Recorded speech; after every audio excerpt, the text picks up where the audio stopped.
On est aujourd'hui le mercredi 17 Iyar, on est le 22 mai. Et on va continuer notre cours et tout d'abord, ce cours est consacré à la guérison totale et définitive d'Abraham Ben Sultana. Je vais reprendre aujourd'hui le livre Orot HaTshuva du Rav Kook et je vais d'abord faire un bref résumé et on va avancer un petit peu. Le cours ne sera pas très long aujourd'hui car je suis très occupé, mais malgré tout, on va essayer de tenir une demi-heure. On avait donc parlé jusqu'à présent des deux premiers niveaux de la Teshuvah. Le premier niveau, on l'a largement expliqué, c'est ce qu'on appelle la Teshuvah Tiv'it, la Teshuvah naturelle. Et j'avoue que cet aspect des choses a beaucoup interpellé et beaucoup plu à de très nombreux élèves qui écoutent ce cours parce qu'effectivement c'est une approche complètement nouvelle. On est tellement habitué dans le discours rabbinique ou religieux classique à parler essentiellement de la Teshuvah comme étant l'accomplissement, on pourrait dire, de la dimension culte, religieuse.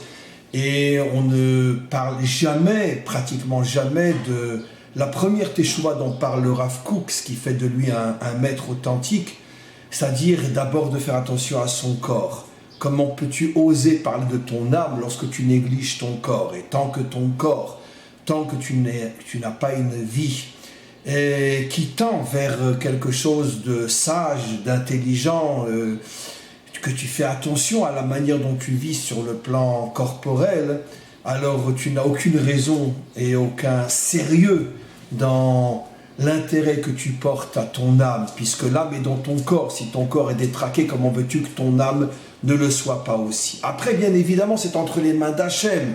Il y a eu dans toutes les générations des très grands maîtres, de très grandes sadikim qui étaient malades, qui n'avaient pas un corps qui fonctionnait bien. Mais ça, c'est, encore une fois, le côté Hachem. C'est lui qui décide quelle épreuve il envoie à tel homme, à tel moment, etc. Ça peut être une épreuve de maladie, ça peut être une autre épreuve. Ça, c'est entre ses mains. Donc, c'est forcément à Kol Letova, c'est forcément pour le bien. Mais quand c'est l'homme lui-même qui néglige son corps, comme on a des exemples, une nourriture qui n'est pas saine, ou il fume, ou je ne sais quoi, c'est évident que vous imaginez un rave qui fume et qui enseigne la Torah, il n'y a même pas de mots pour décrire une chose pareille. Et donc, ça c'est le premier niveau de Teshuvah. Le deuxième niveau de Teshuvah, on en a parlé aussi, c'est ce qu'il appelle la Teshuvah émounite, et là je vais utiliser le mot exprès, la Teshuvah religieuse, c'est-à-dire que c'est d'une certaine manière la réponse aux besoins de l'âme. Comme je l'ai expliqué, l'âme a un besoin irrationnel, je le dis d'une manière intentionnelle, irrationnel de s'accrocher à quelque chose qui est au-dessus de ce monde, au-dessus de la nature.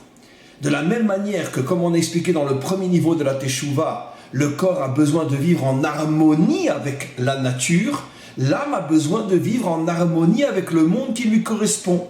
Ça rejoint le cours de Sheka 1, ça rejoint le cours d'hier sur le deuxième conte de Rabbi Nachman. L'âme a besoin on pourrait dire, de vivre en harmonie avec le monde qui lui correspond. Et évidemment, le monde qui correspond à l'âme est un monde qui est au-dessus de ce monde, un monde spirituel, un monde métaphysique. Dans le langage de la Torah, c'est ce qu'on va appeler le monde de la Emouna. En français, excusez-moi pour le gros mot, le monde de la foi.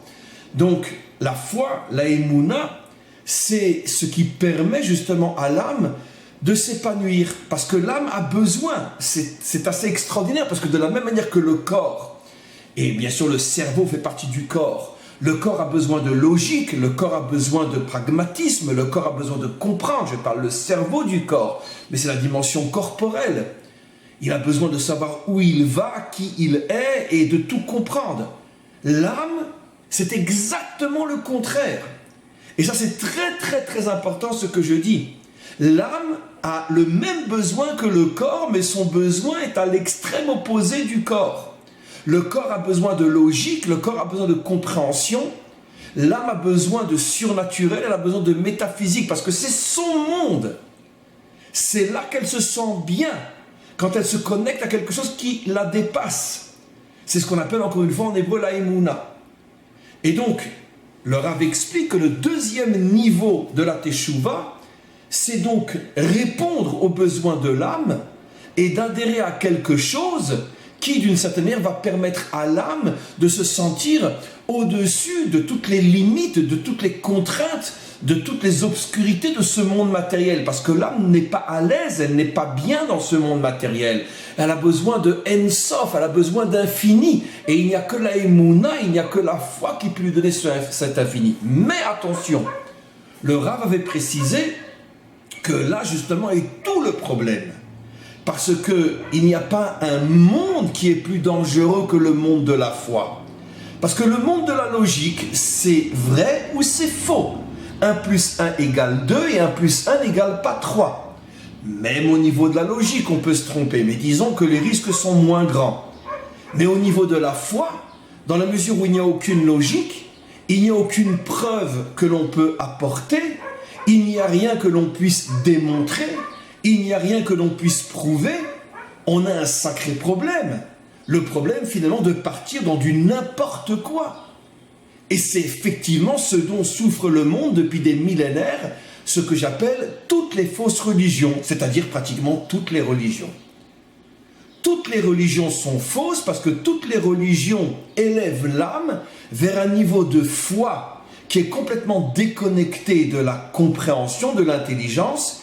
Il n'y a plus aucun moyen de réellement savoir si on est parti dans du n'importe quoi ou dans du vrai. Et c'est comme ça qu'on construit toutes les fausses religions. À l'intérieur du judaïsme aussi, il y a de nombreuses facettes qui sont ce que j'appelle moi de la fausse religion. Ça veut dire une déformation totale, profonde, essentielle de la Torah authentique pour créer des mouvements ou toutes sortes de facettes du judaïsme qui n'ont plus rien à voir avec la Torah.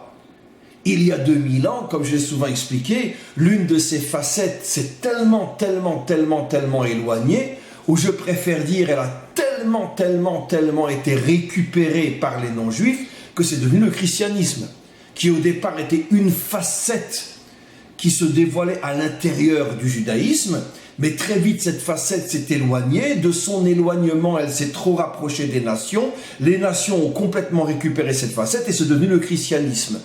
Aucune religion au monde n'est à ce point à l'extrême opposé de la Torah que le christianisme, aussi paradoxal que ce soit. Mais quand on comprend les choses dans leur essence, on s'aperçoit que même le bouddhisme est plus près du judaïsme que le christianisme. Et je pèse chacun de mes mots. Et chaque lettre de mes mots est vraie. Même de nombreuses idolâtries sont plus proches encore que le christianisme. Parce que le christianisme on pourrait dire, a détruit dans son essence même les principes les plus fondamentaux de la Torah authentique. Mais ça, c'est une autre histoire. Mais en tous les cas, ça prouve bien qu'à partir du moment où tu es dans la foi, tu n'as plus aucun contrôle. Et on le voit dans d'autres religions, surtout les religions fanatiques, qui prônent la destruction de tout ce qui n'est pas comme eux, jusqu'au point de se faire sauter dans un restaurant où il y a femmes et enfants, parce qu'on s'est tellement élevé au-dessus de la raison que tout devient possible et tout devient même la volonté de Dieu. Et on va massacrer, tuer au nom de Dieu. Donc alors quel est finalement le point de repère pour ne pas sombrer dans toutes ces catastrophes? C'est-à-dire que la question que l'on demande, c'est d'accord, il faut donner à l'âme la réponse à ses besoins. Elle a besoin de s'élever, elle a besoin de sortir des limites de la logique et du pragmatisme. D'accord, mais qui va surveiller l'âme? Qui va faire attention qu'elle ne parte pas dans du n'importe quoi? Alors, c'est en vérité un sujet énorme. Mais je répondrai de la manière la plus simple. On a un critère fondamental. Après, on va revenir sur celui du Rav. Mais on a un critère fondamental. Toute foi qui m'amène à cibler d'autres que moi comme des ennemis à détruire, parce qu'ils n'ont pas la même foi que moi, c'est sûr et certain que c'est une foi mensongère. Une foi qui s'occupe de l'autre pour le détruire est forcément un mensonge. Une foi qui s'occupe de moi et de mon peuple pour que je puisse me construire, pour que je puisse construire mon peuple, et au contraire aider l'humanité tout entière à suivre cette lumière et à se construire et à s'en sortir, ça c'est le critère d'une foi vraie. Une foi qui veut apporter de la lumière et du bien au monde, sans toucher ne serait-ce qu'un cheveu à celui qui n'est pas comme moi, c'est le critère d'une foi authentique. Toute foi qui met en évidence l'ennemi qu'il faut détruire parce qu'il s'oppose à la volonté de Dieu, c'est une foi mensongère. Donc évidemment, j'ai donné le critère le plus général. Mais à partir de là, on peut déjà tout de suite voir quelles sont toutes les foi mensongères dans l'histoire. Bien évidemment. Et donc, aussi un autre critère, toute foi prosélyte est forcément un mensonge. Toute religion qui essaye de ramener l'humanité tout entière à sa foi est forcément un mensonge, même si ce n'est pas par la force.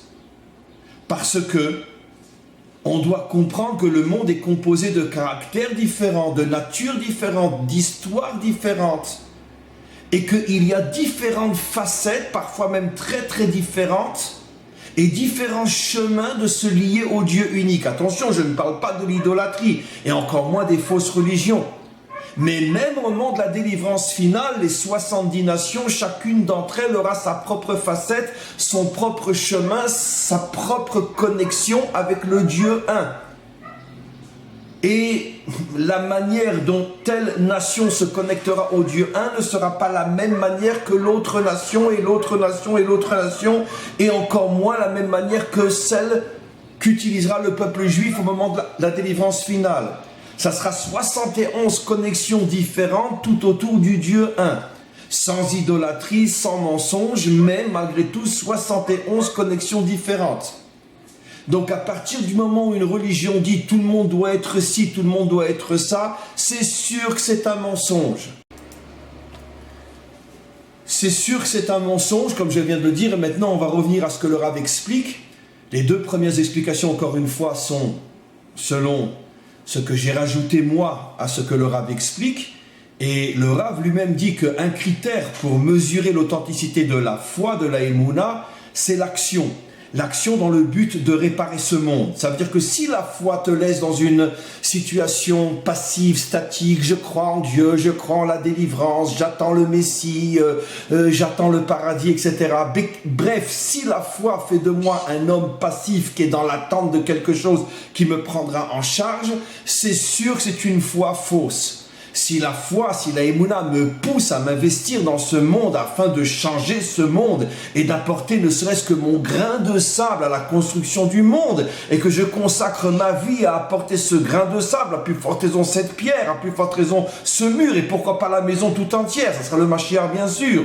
Mais chacun d'entre nous a le devoir d'apporter quelque chose et à partir du moment où où la Emouna me mène à l'action concrète pour améliorer ce monde, c'est la preuve incontournable comme quoi, effectivement, ma foi est une foi authentique. Donc je résume les 3 critères d'une Emouna authentique. Je n'ai pas d'ennemi, je ne cherche à convaincre personne d'avoir la même foi que moi, et ma foi me mène à l'action, un investissement dans ce monde concret dans le but de le changer concrètement et pas uniquement avec de belles paroles ou de beaux espoirs. On va passer maintenant à la 3e partie de la Teshuvah, le 3e degré de la Teshuvah. A Teshuvah sichlit i ota shikvar rachshala et ativit ve'emuna. Emunit. Le 3e niveau de la Emouna s'appelle la Teshuvah sichlit, ce que je vais traduire par la Teshuvah qui est, on pourrait dire, le produit, la résultante directe de la sagesse. Une teshuva qui est fondée sur la sagesse, sur la compréhension profonde. La première, c'est uniquement une teshuva hygiénique. La deuxième, une teshuva émounite. Donc elle est au-dessus, on pourrait dire, de la sagesse, au-dessus de la compréhension. Et voilà que le Rav maintenant revient au 3e niveau de la teshuva, qui est le plus haut niveau de Teshuvah, qu'il appelle la Teshuvah Sichlit.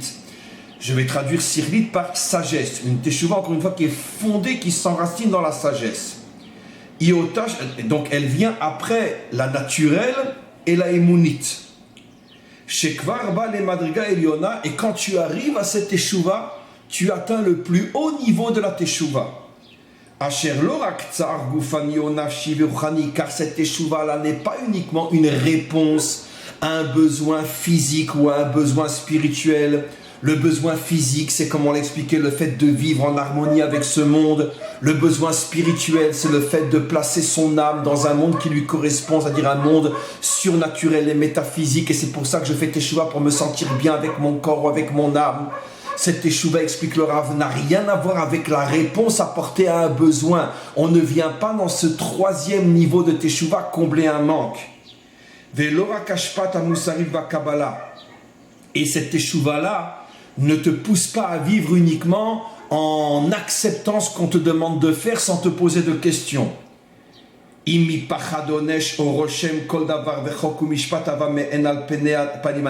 même, à la différence de la deuxième teshuva, qui est la teshuva émounite, la teshuva de la foi, où d'une certaine manière l'homme fonctionne beaucoup avec la notion de récompense et de punition. Si tu vas contre la volonté de Dieu, tu seras puni. Si tu fais sa volonté, tu seras récompensé. Et il est clair que dans toutes les religions, y compris dans la nôtre, la notion de schar ve'onesh, de punition et de récompense, fait partie intégrante de la teshuva, mais attention, de la deuxième teshuva. Et c'est comme ça qu'on fait avancer les gens. Ne mange pas cachère, tu vas abîmer ton âme. Et en plus, tu seras puni. Ne transgresse pas Shabbat, tu vas faire exploser ton âme et en plus tu seras puni, etc. Attention, je ne dis pas que c'est faux, c'est 100% vrai. Celui qui ne mange pas cachère ou qui ne fait pas Shabbat, bien sûr un juif, se détruit complètement, et ne parlons pas de ce qu'il attend dans le monde à venir, s'il ne fait pas teshuva. Mais le problème, c'est que ce qui me fait avancer à ce niveau-là, c'est d'une certaine manière l'intérêt personnel. De la même manière que si je fais du sport, si je ne fume pas et si je mange sainement, appelons un chat un chat. C'est pour moi que je le fais. C'est vrai que le Rav appelle ce niveau, premier niveau de teshuva, qui est absolument incontournable, mais quoi qu'il en soit, je le fais pour moi. Parce que je veux vivre longtemps, je veux vivre en bonne santé. De la même manière, lorsque je rentre dans le monde de la foi, c'est aussi pour moi que je le fais, parce que j'ai mon âme en moi qui me supplie de lui donner la possibilité de s'envoler, de s'élever au niveau de mondes qui sont complètement au-dessus de notre monde et de ses limites. Donc c'est encore une fois pour moi. Et comme je viens de l'expliquer au nom du Rav, dans le deuxième monde, justement, on met beaucoup en évidence ce qui est vrai, mais on met beaucoup en évidence la notion de récompense et de punition, parce que comme on sait qu'au niveau de cette deuxième teshuva, l'homme fonctionne beaucoup par rapport à lui-même pour se satisfaire et satisfaire son intérêt spirituel, ce qui n'est pas un mal en soi, mais ça reste malgré tout la satisfaction d'un intérêt spirituel. Automatiquement, il est clair que les notions de récompense et de punition vont jouer un rôle énorme. Mais le Rav explique ici, dans le troisième niveau de teshuva, on ne parle plus de punition, on ne parle plus de récompense. Gormi même est teshuva qui y abara brura. Parce que dans le troisième niveau de teshuva, on n'a pas besoin d'utiliser ces notions, parce qu'on arrive à un niveau de clarté qui est complètement au-dessus de ces notions-là, punition et récompense. Parce que la troisième teshuva, le troisième niveau de teshuva, est fondé sur une compréhension profonde et puissante de la vie, de l'existence.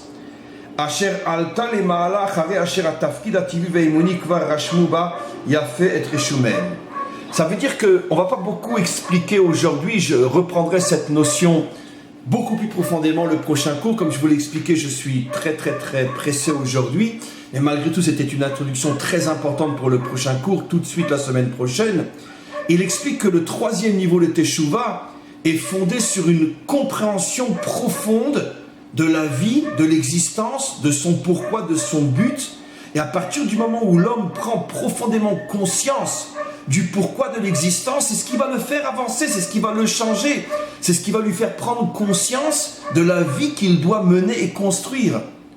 Et donnons un exemple dans d'autres domaines. Quelqu'un, par exemple, peut faire des études et apprendre un métier parce qu'il sait, c'est ce qu'il veut, que ce métier-là, va lui plaire et puis surtout va lui permettre de gagner beaucoup d'argent. Quelqu'un peut choisir de faire le même métier parce qu'il comprend qu'en faisant ce métier, il va se construire et construire le monde. Prenons l'exemple du métier de médecin. Quelqu'un peut décider d'être médecin parce que ça rapporte bien, si c'est un bon médecin.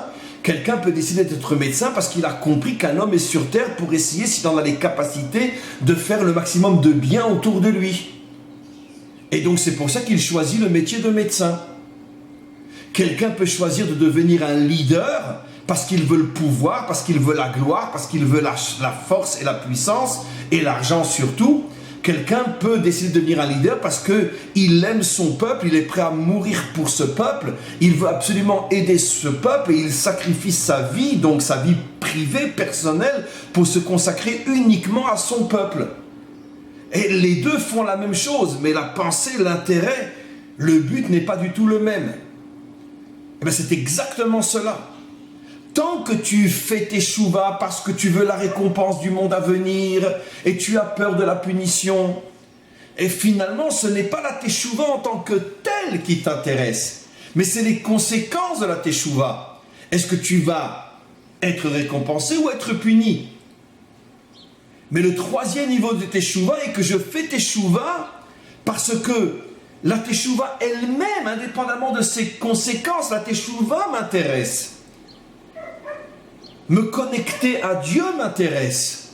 Faire quelque chose dans ce monde, c'est ça ce qui m'intéresse. Suivre le projet divin, c'est ça ce qui m'intéresse. Être un émissaire d'Hachem dans ce monde, c'est ça ce qui m'intéresse. Sentir que ma vie a un sens, c'est ça ce qui m'intéresse. Punition, récompense, je m'en fous royalement. C'est pas ça qui me motive. Ce qui me motive, c'est que aujourd'hui, pas demain, aujourd'hui, je veux donner un sens à ma vie. Et ça, c'est le plus haut niveau de teshuva. Et donc, ce phénomène, encore une fois, on le retrouve dans pratiquement tous les aspects de la vie.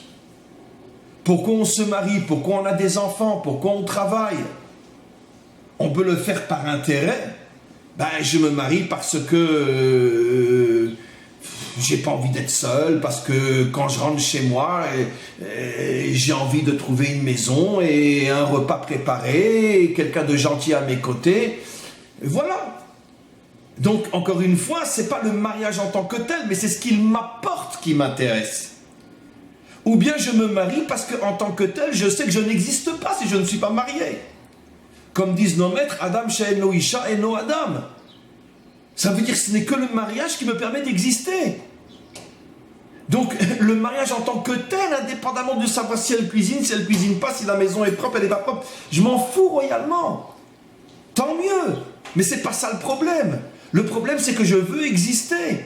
Je veux que ma vie ait un sens. Et je crois en ce que disent nos maîtres, qu'un homme qui n'est pas marié, sa vie n'a aucun sens.